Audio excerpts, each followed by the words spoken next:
Deep in the mountains of northern Thailand, there is a village that does not appear on any map.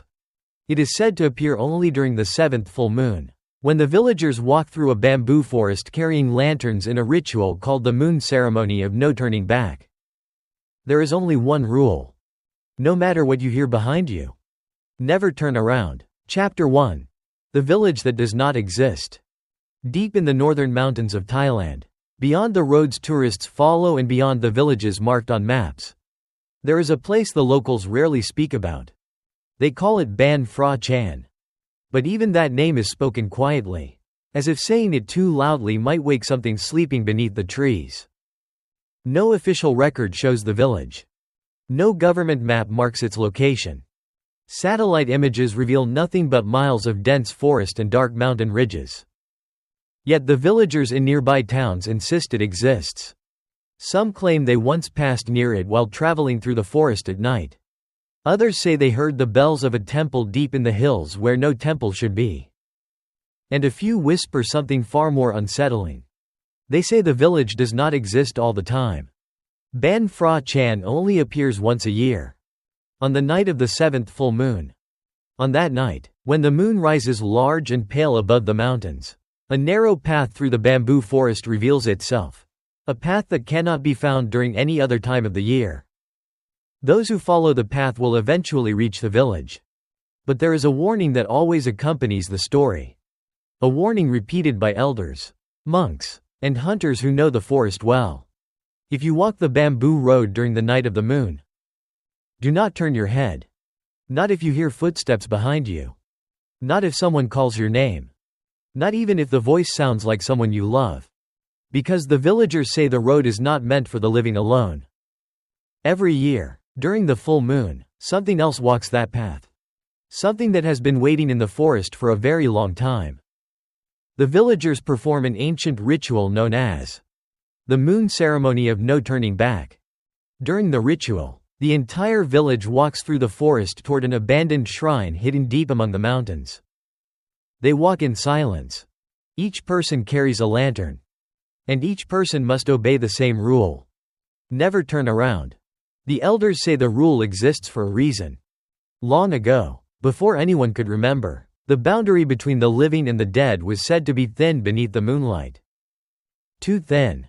On the night of the ceremony, the spirits of those who died in the forest return to walk the same path. They follow the villagers through the darkness. If a living person turns around and looks into the face of one of those spirits, the spirits will know the way back. And once they know the way, they will never leave. Some stories say those who turned around simply vanished from the line of lanterns. Others say something worse. They say the person who turned around continued walking with the villagers. But the thing behind them took their place. And no one noticed. Not until morning. But by then, it was already too late. Chapter 2. The Man Who Should Not Know. Aran first heard about the village in a place where stories usually go to die, an old university library in Chiang Mai. The building smelled of dust, mildew, and forgotten paper. Most of the books inside had not been touched for years. Some shelves leaned slightly, as if the weight of old knowledge was slowly pulling them toward the floor. Aran was researching Thai rural rituals when he discovered the notebook. It was not part of the library collection. It was simply there, wedged between two books about northern hill tribes. The notebook was thin, bound with faded thread, its pages yellow and brittle.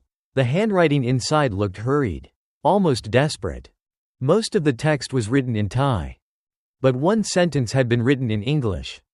As if the writer wanted outsiders to understand. It read, "If you hear your name behind you on the moon road, do not turn around." Aran frowned. He had read many strange folktales before. But something about this line felt different. It didn't sound like a myth meant to entertain. It sounded like a warning left behind by someone who barely survived. He flipped through the rest of the notebook. Most pages described a place called Ban Phra Chan. A village that appeared only during the full moon. A ritual performed to guide the dead. And a path through a bamboo forest where people were forbidden to look back. But what disturbed Aran most were the final pages. The handwriting became shaky. Uneven. Some words were scratched out violently. The final sentence stopped halfway across the page. I heard my sister calling my name behind me. But my sister died 3 years ago. I almost. The sentence ended there. No explanation. No ending. Just a dark smear of ink. As if the pen had slipped from the writer's hand. Aran felt an uncomfortable chill crawl across his neck. He closed the notebook slowly. At that moment, he noticed something strange. The page where the warning had been written was still slightly warm, as if someone had touched it very recently. But when Aran looked around the library, he saw no one. Only empty aisles, silent shelves, and far away, somewhere deep in the building, he thought he heard something faint. A whisper. Very soft. Almost too soft to hear. But it sounded like someone speaking his name. Aran. Like and subscribe to Whispering Dark Tales for more chilling ghost stories. Chapter 3. The Bamboo Road. 3 days after discovering the notebook, Aran was already on his way north. The further he traveled, the fewer people he saw. Paved roads turned into narrow dirt tracks. Small towns became scattered wooden houses standing alone in the misty hills. Even the air seemed different here, heavier, quieter, as if the forest itself was holding its breath. By late afternoon, Aran reached the last village before the mountains. The place was small and old. Rusted tin roofs, crooked wooden fences, a few stray dogs sleeping in the road. The villagers watched him with the cautious curiosity reserved for strangers who had wandered too far from the modern world. Aran stopped at a roadside stall where an elderly man was drinking tea. He showed the man a photocopy of the notebook page. The old man studied it for a long time. Too long. His eyes slowly lifted to meet Aran's. "You should not go looking for this place," the man said quietly. Aran smiled politely. "I'm just researching local folklore." The old man shook his head. "No," he replied. "You are looking for Ban Phra Chan." Aran felt a cold weight settle in his stomach. He had not mentioned the name. Not once. "How do you?" The old man raised a hand, cutting him off. "Every few years someone comes here asking about that village." He stared toward the dark mountains in the distance. "They always think it is just a story." The wind suddenly stirred the trees beside the road, and the bamboo groves along the hills whispered together with a dry, hollow sound. The old man leaned closer. "Tonight is the 7th full moon." Aran felt the words sink into the silence between them. The old man continued, his voice barely above a whisper. "If you walk into the bamboo forest tonight, you will find the road." Aran's heart began to beat faster. "And the village?" he asked. The old man's expression did not change. "You will find that too." For a moment neither of them spoke. Then the old man added one final thing. Something he said very slowly. Very carefully. "When you walk that road, do not turn around." Aran frowned slightly. "Why?" The old man's eyes moved toward the forest again. The wind stopped. Even the bamboo stopped moving. And in that sudden stillness, the old man answered, "Because if you do, you might see who is walking behind you." Chapter 4. The gate that was not there. Night fell faster in the mountains than Aran expected. By the time he reached the edge of the forest, the sky had already darkened into deep shades of blue and black. Above the trees, the moon was rising slowly, large, pale, and strangely bright, as if the clouds themselves were afraid to pass in front of it. Aran stood at the beginning of the bamboo forest. The old man in the village had given him only one direction. Walk until the road appears. At first, there was nothing. Just a narrow animal trail weaving between thick clusters of bamboo. The tall stalks leaned toward each other overhead, forming a crooked tunnel that swallowed the moonlight. Every step Aran took produced a soft crunch of dry leaves beneath his shoes. And every sound seemed unnaturally loud in the silence. No birds. No insects. No wind. Only the distant creaking of bamboo rubbing slowly together.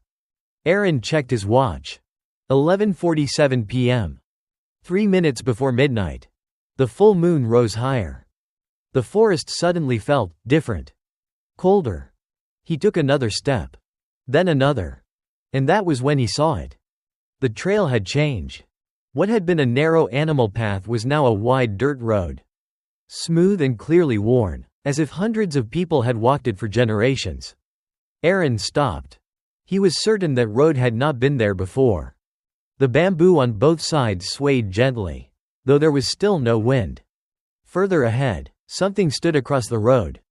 Two tall wooden pillars. Aran walked closer, his heartbeat slowly growing louder in his ears. It was a gate.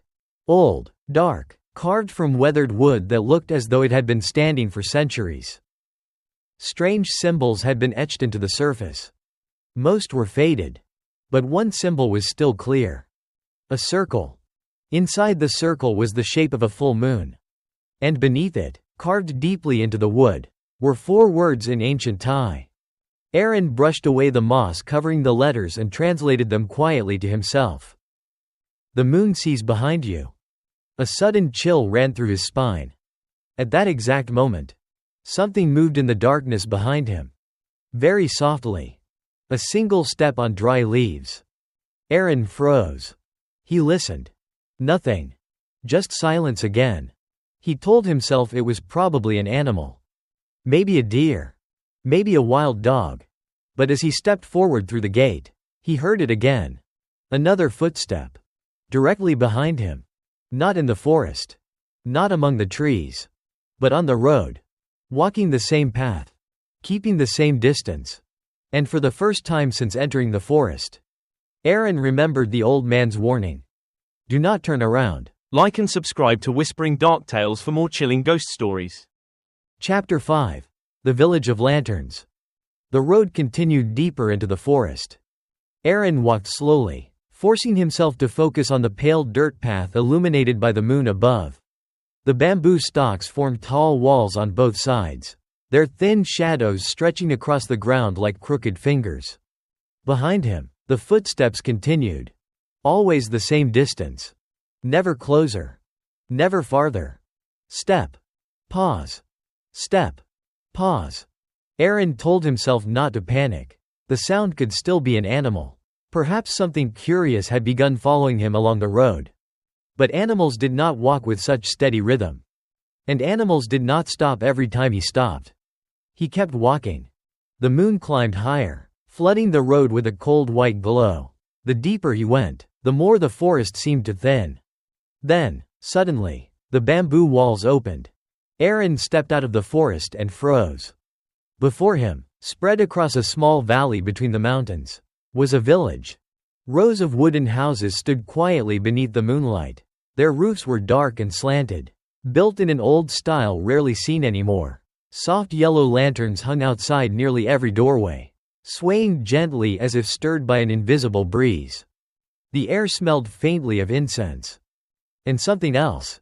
Something older. Something like damp earth after rain. Aran felt both relief and unease at the same time. So the stories were true. Ban Phra Chan existed. A few villagers stood along the dirt road that led into the settlement. They were already watching him, as if they had known he would arrive. No one looked surprised. No one asked who he was. Their faces were calm. Too calm. One woman stepped forward. She was very old, her back slightly bent, her gray hair tied into a loose knot behind her head. Deep wrinkles folded across her face like cracks in old stone. She studied Aran for a long moment. Then she spoke.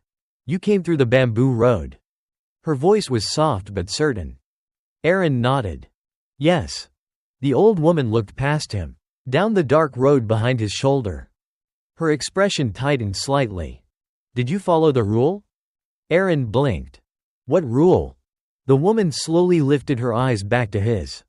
For a moment the lantern light reflected strangely in them. On the moon road, she said quietly. Did you turn around? A cold feeling spread across Aran's chest. No, he answered. The old woman stared at him for several seconds longer. Then she nodded once. That is good. Her gaze shifted again to the empty road behind him. And for the first time, fear touched her voice. Because sometimes, she whispered, they follow the strangers. Chapter 6. The Night of the Moon Ritual. The village of Ban Phra Chan did not sleep that night. As the moon climbed higher into the sky, the quiet streets slowly filled with movement. Doors opened, lanterns were lit one by one, casting trembling halos of yellow light across the wooden houses. Yet despite the activity, no one spoke loudly. Voices remained low. Whispers more than conversations. Aran noticed something strange. No one laughed. No children played. Even the dogs that wandered between the houses made no sound, as if they too understood that something about this night was different. Important. Dangerous. The old woman who had greeted him earlier led him through the village toward a small open clearing.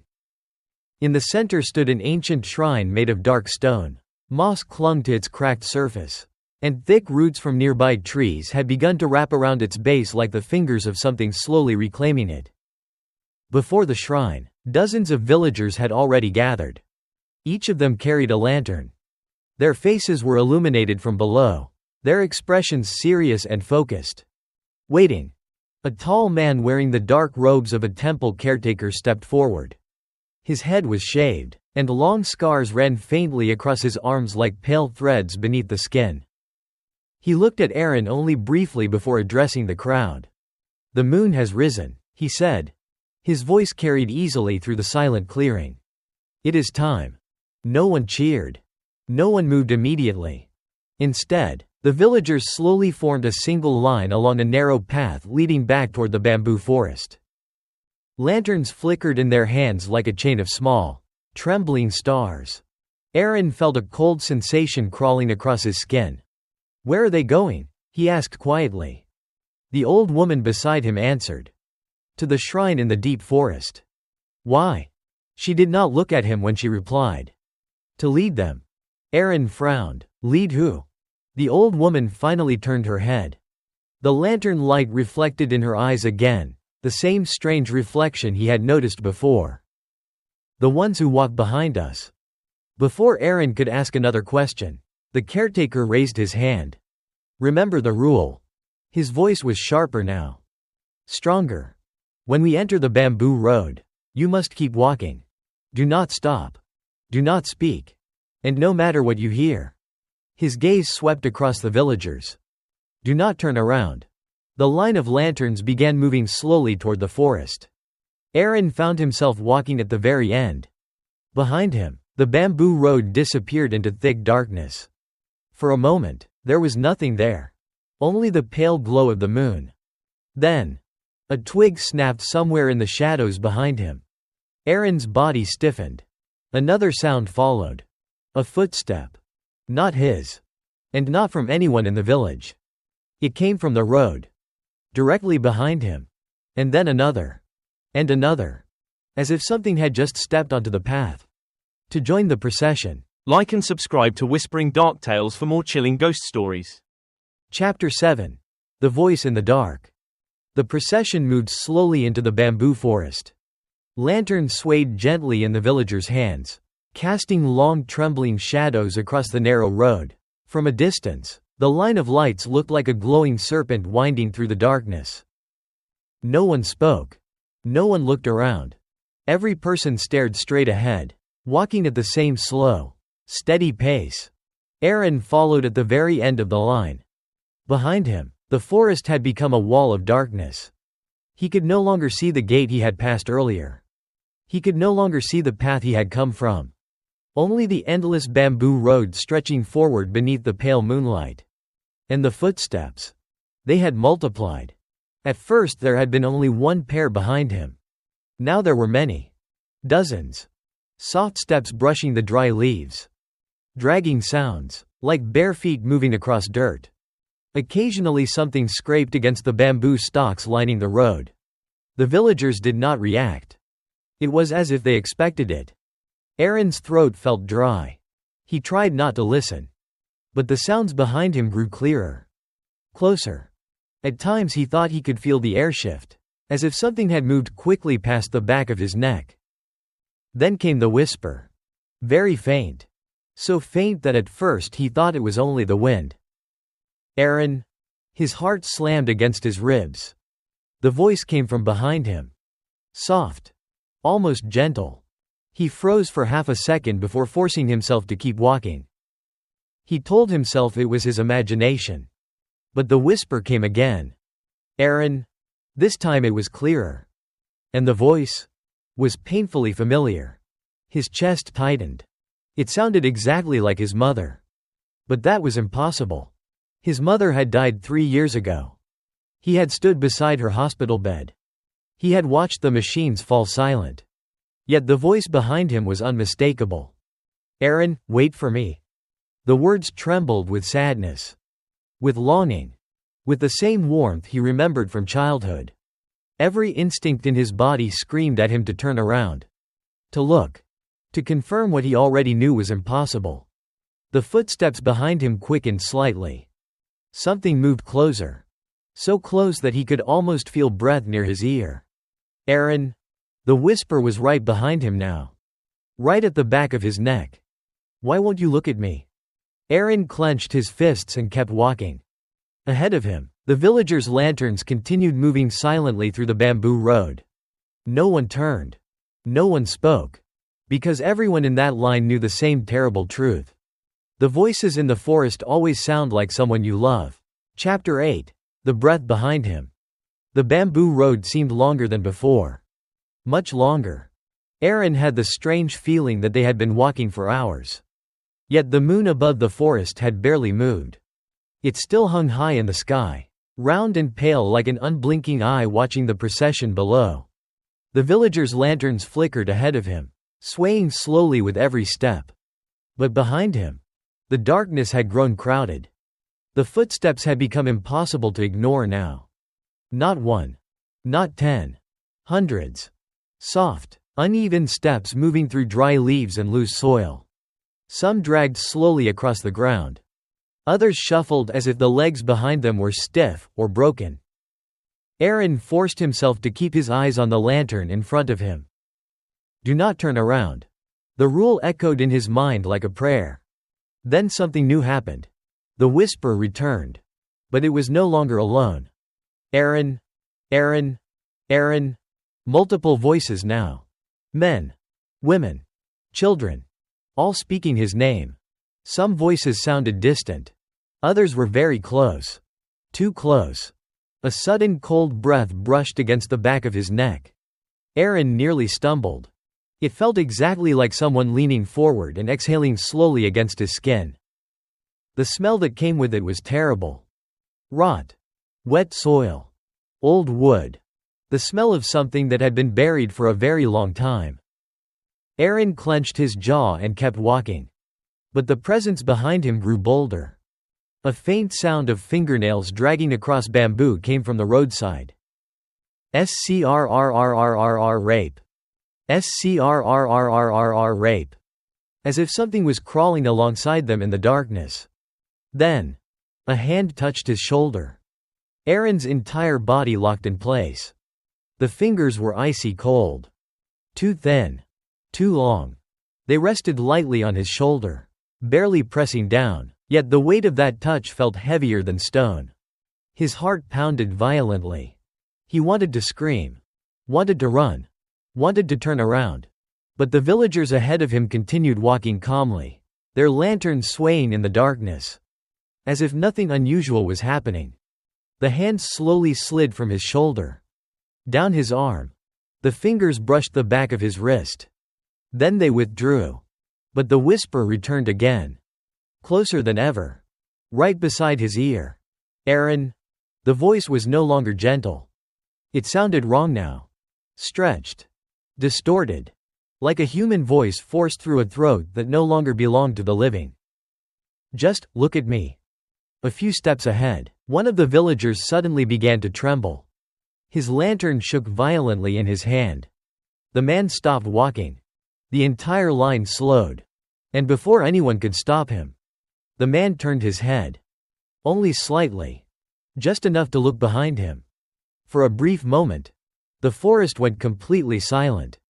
Then the man screamed. Like and subscribe to Whispering Dark Tales for more chilling ghost stories. Chapter 9. The Man Who Turned. The scream tore through the bamboo forest like a blade. It was not the scream of someone startled. It was the scream of someone who had seen something the human mind was never meant to understand. The man who had turned around staggered backward, his lantern slipping from his trembling fingers. It hit the ground and rolled into the dirt, the flame inside flickering wildly. For a moment, the entire procession froze. No one turned. No one dared. Because everyone already knew what had happened. The caretaker at the front of the line shouted sharply into the darkness. "Do not look." His voice echoed through the forest like a command meant to hold reality together. Aran's body felt frozen in place. His muscles trembled with the overwhelming urge to turn and see what had caused such terror. But he forced his eyes forward. The lantern ahead of him swayed gently. That was all he allowed himself to see. Behind him, the man continued screaming. Then the screaming changed. It became something worse. A choking sound. Like someone trying to scream while their throat was being crushed. Then came another noise. A wet dragging sound. Something being pulled across the dirt road. The lantern on the ground suddenly went out. Darkness swallowed the space behind the line of villagers. And just like that, the screaming stopped. Complete silence returned to the forest. Slowly, the caretaker raised his voice again. "Keep walking." No one argued. The line began moving forward once more. Step by step.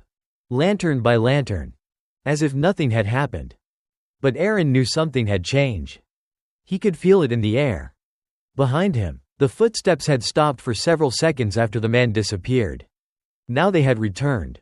But there was something different about them. One set of footsteps was heavier. Slower. And they followed directly behind Aran now. Closer than before. Too close. The whisper returned again. But this time it was not the voice of his mother. It was a man's voice. Broken. Strained. Familiar. "Help me." Aran felt ice spread through his veins. The voice behind him was the same man who had just screamed. The same man who had turned around. But that was impossible. Because the thing dragging him into the darkness had not let him go. Yet the footsteps behind Aran continued. Step. Step. Step. And the voice whispered again. Right behind his shoulder. "Why didn't you turn? To help me?" Chapter 10. The Endless Road. The procession continued moving through the bamboo forest. No one spoke about the man who had disappeared. No one asked where he had gone. In Ban Phra Chan, everyone already knew the answer. The rule had been broken. And the forest had taken its payment. Aran kept his eyes fixed on the lantern ahead of him, forcing himself to ignore the heavy presence walking just behind his back. The footsteps were clearer now. Closer. They matched his pace perfectly. Every time he stepped forward, it stepped forward. Every time he slowed slightly, it slowed with him. At times, he could hear something else mixed with the footsteps. A faint dragging sound. As if one of the legs behind him did not move correctly. As if it had been pulled across the dirt road. The air grew colder the deeper they went into the forest. The bamboo stalks leaned inward above the road, forming a tight tunnel that swallowed most of the moonlight. Only the lanterns remained, glowing softly like fragile stars. Aran noticed something strange. They had been walking for a very long time. But the road did not seem to change. The same curve in the bamboo appeared again. The same crooked tree stood beside the path. He had passed it already. He was sure of it. Yet somehow, they were seeing it again. And again. And again. A slow realization crept into his mind. The road was not simply leading them deeper into the forest. It was stretching. Expanding. As if the path itself refused to end until the ritual was complete. Behind him, the whisper returned. But the voice had changed again. It was no longer only the man who had screamed earlier. Now there were others. Many others. Whispers layered over whispers. "Aran, don't leave us. Wait. Please." Some voices sounded weak. Others sounded angry. Some sounded hollow, like air passing through empty bones. And mixed among them were faint sobs. Children crying softly in the darkness. Aran clenched his fists harder. "Do not turn around. Do not listen. Just keep walking." The caretaker's warning echoed in his memory. If someone turns, they find the way back. Aran suddenly understood something terrifying. These voices were not only trying to scare them, they were trying to make someone break the rule. Because if one person turned, the dead would finally see the path clearly. The bamboo forest trembled slightly. A cold wind moved through the stalks for the first time that night. And behind Aran, the footsteps stopped. Completely.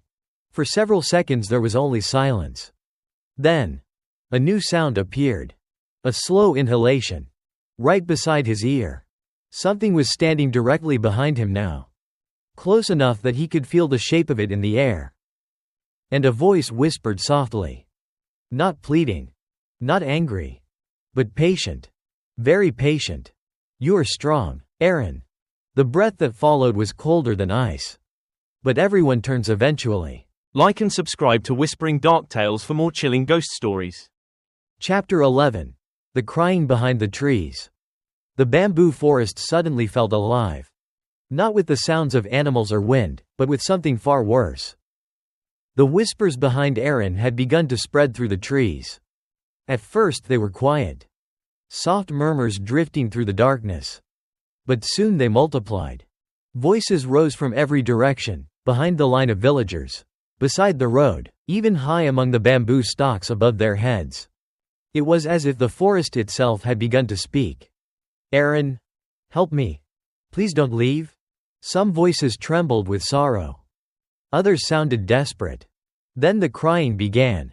A child's voice first. Soft. Broken. Mom, where are you? The sound pierced through the silent procession like a needle.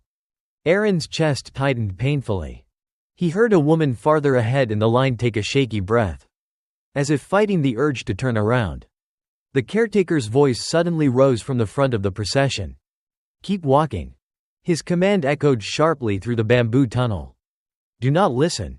But the crying grew louder. Now there were many children. Some sobbing. Some calling for their parents. Some simply whimpering in the darkness. Aran felt his stomach twist. The voices were so real. Too real. He could almost imagine small figures standing just behind him on the road, reaching out with thin hands. Then something moved beside the path. A pale shape flickered between the bamboo stalks. Aran caught it only from the corner of his eye. A small figure. The height of a child. It moved unnaturally fast, keeping pace with the procession while staying hidden just beyond the edge of the road. Another shape appeared on the other side. Then another. Soon the forest beside the road was full of faint white forms slipping between the bamboo shadows. They were walking with them. Running sometimes. Keeping up with the lanterns. The crying became unbearable. One of the villagers farther ahead began to tremble violently. A woman. Her lantern shook so hard the flame almost went out. My, she whispered. Her voice cracked. My daughter. Aran felt his heart sink. The caretaker shouted again. Do not turn. But the woman's shoulders were shaking. From behind her came the sound of tiny footsteps running across the dirt road. Fast. Light. A child's voice called out from the darkness. Mom. The woman gasped. Her body twisted slightly. Just slightly. Aran knew what was about to happen. Because the voice sounded exactly like the child she had lost. And in that moment, the crying behind them suddenly stopped. Every whisper in the forest fell silent. As if hundreds of unseen faces were waiting. Waiting to see if she would turn. Chapter 12. The Shrine in the Deep Forest. For several seconds, the entire forest seemed to hold its breath. The woman's body trembled violently in the line of lanterns. Her head had already begun to turn. Only a little more. Only one more movement. That was all it would take. The caretaker's voice cut through the silence like thunder. Stop. The command echoed through the bamboo tunnel. The woman froze. Her shoulders shook as she fought against the invisible pull behind her. The child's voice came again. Softer this time. Mom, please? A tiny handprint suddenly appeared in the dust beside the road. Then another. And another. Small footprints began forming in the dirt, as if an invisible child were walking directly behind her. Aran stared forward, but he could see the shapes forming from the corner of his eye. The woman let out a broken sob. Her head moved again. Just a little. Aran could feel the tension ripple through the villagers. Everyone knew what would happen if she turned. But before she could move further, the caretaker began chanting loudly in an ancient language. The sound rolled through the forest like a low drumbeat. Deep. Rhythmic. Powerful. The bamboo trees rattled softly as if the chant itself pushed against the darkness. The woman collapsed to her knees. Her lantern fell but did not go out. She covered her ears and screamed. No, no, no. The child's voice behind her suddenly changed. The sweetness vanished. What replaced it was something hollow. Something ancient. The voice stretched unnaturally. Mo, tear. The sound was no longer human. It scraped through the forest like broken glass. A cold wind swept across the road. The footprints in the dust suddenly stopped. Then vanished. Just like that. The caretaker finished the chant and raised his lantern high. Stand. His voice was calmer now. Two villagers helped the woman back to her feet. Her face was pale. Her eyes hollow. But she had not turned. The caretaker pointed forward. Look. Aran lifted his gaze. For the first time since entering the bamboo forest, the road had finally ended. Before them stood a clearing. And in the center of that clearing was a structure that looked far older than the village itself. A shrine made of dark stone. Cracked. Broken. Half swallowed by thick tree roots that wrapped around its walls like giant claws. The moonlight fell directly onto the shrine. Its entrance was open. Inside, darkness pooled like black water. The caretaker spoke quietly. We have brought them here. Aran felt a chill creep through his spine. Brought who? He asked. The caretaker did not turn around when he answered. The ones walking behind us. For the first time since the procession began. The footsteps behind Aran had stopped completely. But that did not mean they were gone. It meant something far worse. They had arrived. Like and subscribe to Whispering Dark Tales for more chilling ghost stories. Chapter 13. The Ones Who Followed. The clearing was unnaturally quiet. Even the bamboo forest that surrounded it seemed to retreat from the place. Its tall stalks bending slightly away from the ancient shrine in the center. The villagers slowly formed a circle around the crumbling structure. Lanterns were placed on the ground one by one, their small flames trembling in the cold air. The soft glow created a ring of light that barely reached the shrine's entrance. Beyond that circle, darkness waited. Heavy. Patient. Aran stood among the villagers, his heart still racing from the long walk through the forest. But something felt different now. The footsteps behind him had completely stopped. Not fading away. Not retreating. Simply stopping. As if whatever had followed them had finally reached the place it wanted to be. The caretaker stepped forward, raising both hands toward the shrine. His voice rose again, chanting in the same ancient language as before. The words echoed against the stone walls and drifted into the trees. For a moment, nothing happened. Then the air changed. The temperature dropped so suddenly that Aran's breath became visible in the lantern light. A faint movement stirred near the edge of the clearing. Aran felt his chest tighten. At first he thought it was only shadows shifting between the trees. But the shadows began to take shape. Pale forms slowly stepped out from the darkness beyond the lantern circle. One figure. Then another. Then many more. They moved silently, emerging from the forest like fog rising from the ground. Aran's blood ran cold. They were people. Or at least they had once been. Their bodies were thin and pale. Their movements slow and unnatural. Some walked with twisted legs. Others dragged their feet across the dirt as if the earth itself resisted letting them move. Their faces were blurred in the dim light. But their eyes were empty. Dark. Hollow like deep wells. The spirits formed a second circle outside the ring of lanterns. Hundreds of them. Standing quietly. Watching the living. The caretaker continued chanting, his voice steady despite the overwhelming presence surrounding them. These are the ones lost to the forest. he said. "Those who died without farewell. Those who wandered too long in the dark." Aran felt a terrible realization forming in his mind. All the whispers. All the voices. All the footsteps behind them on the road. They had belonged to these figures. The spirits were not chasing them. They had simply been following the living back to this place. Guided by the ritual. Guided by the lanterns. Guided by the rule. The caretaker lowered his hands slowly. "This shrine is the gate," he said. "The moon shows them the path." One by one, the spirits began to move toward the shrine entrance. Slow. Silent. Passing through the doorway and disappearing into the darkness inside. Aran watched, unable to look away. Dozens of them entered. Then hundreds. But something in the crowd of spirits suddenly stopped moving. One figure remained still at the edge of the lantern circle. It did not walk toward the shrine. It did not join the others. Instead, it turned its head slightly, looking directly at Aran. And when the lantern light touched its face, Aran felt the world drop beneath his feet. Because the spirit standing in the darkness was wearing his own face. Chapter 14. The reflection that should not exist. Aran could not breathe. The spirit standing beyond the lantern circle did not move like the others. It did not drift toward the shrine. It did not dissolve into the darkness. It simply stood there, watching him. Its face was unmistakable. His own eyes. His own nose. His own mouth. Even the faint scar on his chin from a childhood accident was there. The figure tilted its head slightly. The movement was slow, unnatural, as if its neck joints did not quite understand how a human body was supposed to move.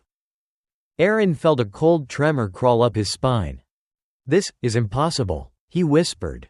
But the caretaker heard him. The old man slowly stepped closer, his lantern lifting just enough to illuminate the spirit's face more clearly. For a brief moment, the caretaker's expression hardened. Then he nodded quietly. "So it has found you."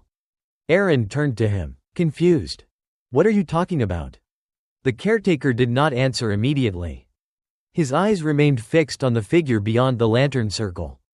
"It does not happen every year," he said slowly. "But sometimes, the forest chooses someone." The spirit moved closer to the lantern light. Aran noticed something deeply disturbing. The figure's body was not solid.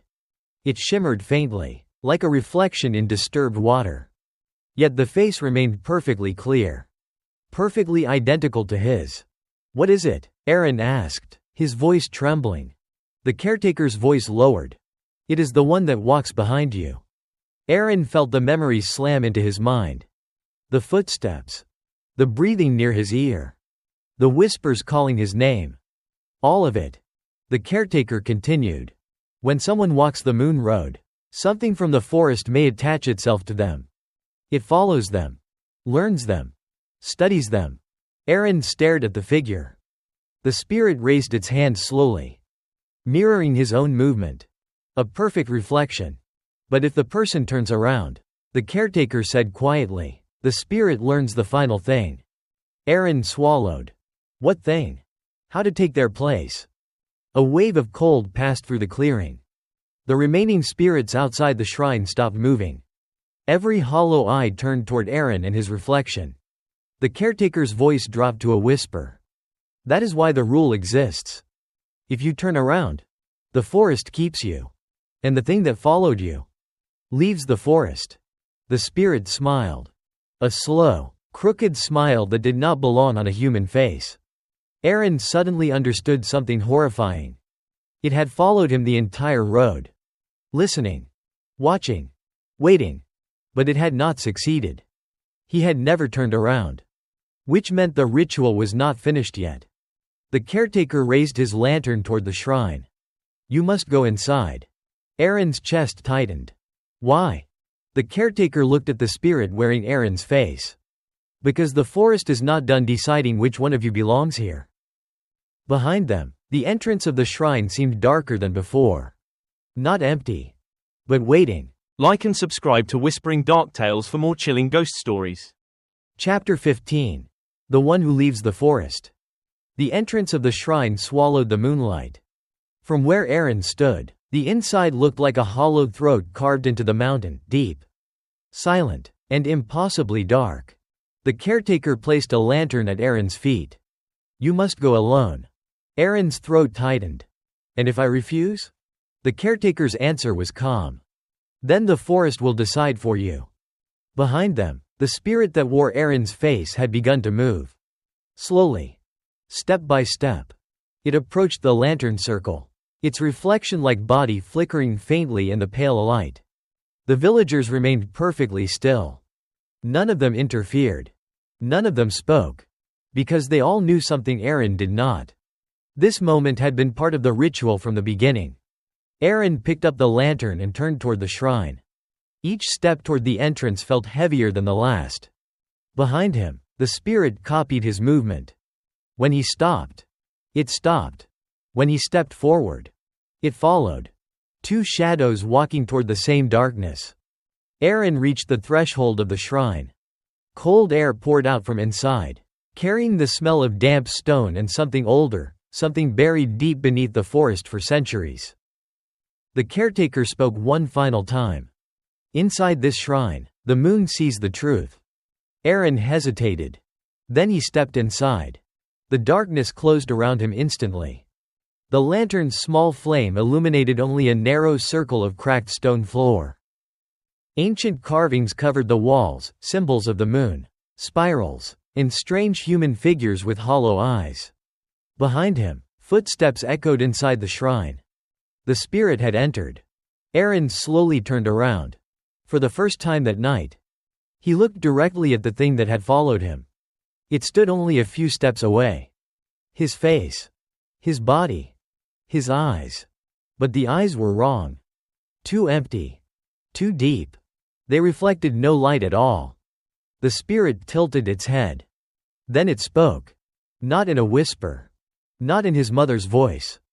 But in his own voice. "Now you can see me." Aran's grip tightened around the lantern. "What happens now?" The spirit's smile widened slightly. "One of us leaves." Outside the shrine, the villagers waited silently.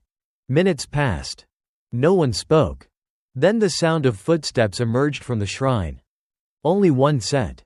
A figure stepped into the moonlight. The caretaker raised his lantern. The face that appeared in the light was Aran's. He walked calmly toward the bamboo road. The caretaker studied him carefully. Then asked the question that decided everything. "Did you turn around on the moon road?" The man smiled faintly. "Yes." The caretaker's expression did not change. He stepped aside, allowing the man to pass through the clearing. Behind him, the shrine entrance remained open. Dark. Silent. And from somewhere deep inside the forest, a new whisper drifted through the bamboo. Calling softly. Waiting for the next traveler. "Aran, turn around." Some say the ritual still happens every year. The lanterns still walk the bamboo road. And the warning is always the same. If you hear footsteps behind you in the dark, don't look back. Like and subscribe to Whispering Dark Tales for more chilling ghost stories.